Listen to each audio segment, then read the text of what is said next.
que dans mon temps j'ai si longtemps servi, et que ma passion montre à tout l'univers, ne veux-tu pas changer le destin de ma vie et donner de beaux jours à mes derniers hivers? N'oppose plus ton deuil au bonheur où j'aspire. Ton visage est-il fait pour demeurer voilé? Sors de ta nuit funèbre et permets que j'admire les divines clartés des yeux qui m'ont brûlé.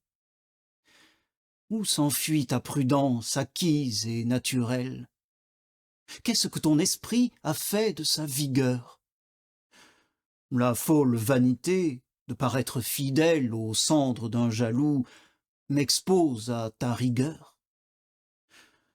Eusses-tu fait le vœu d'un éternel veuvage pour l'honneur du mari que ton lit a perdu, et trouvé des Césars dans ton haut parentage, ton amour est un bien qui m'est justement dû.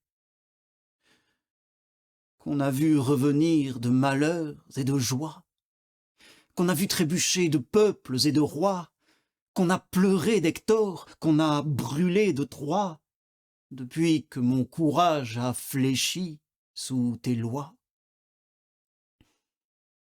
Ce n'est pas d'aujourd'hui que je suis ta conquête. 8 lustres ont suivi le jour que tu me pris. Et j'ai fidèlement aimé ta belle tête sous des cheveux châtains et sous des cheveux gris. C'est de tes jeunes yeux que mon ardeur est née. C'est de leurs premiers traits que je fus abattu. Mais tant que tu brûlas du flambeau d'Hyménée, mon amour se cacha pour plaire à ta vertu. Je sais de quel respect il faut que je t'honore, et mes ressentiments ne l'ont pas violé. Si quelquefois j'ai dit le soin qui me dévore, c'est à des confidents qui n'ont jamais parlé. Pour adoucir l'aigreur des peines que j'endure, je me plains aux rochers et demande conseil à ces vieilles forêts dont l'épaisse verdure fait de si belles nuits en dépit du soleil. L'âme pleine d'amour et de mélancolie, et couchée sur des fleurs et sous des orangers, j'ai montré ma blessure aux 2 mers d'Italie et fait dire ton nom aux échos étrangers. Ce fleuve impérieux, à qui tout fit hommage, et dont Neptune même endura le mépris, a su qu'en mon esprit j'adorais ton image, au lieu de chercher Rome en ses vastes débris. Chloris, la passion que mon cœur t'a jurée ne trouve point d'exemple aux siècles les plus vieux.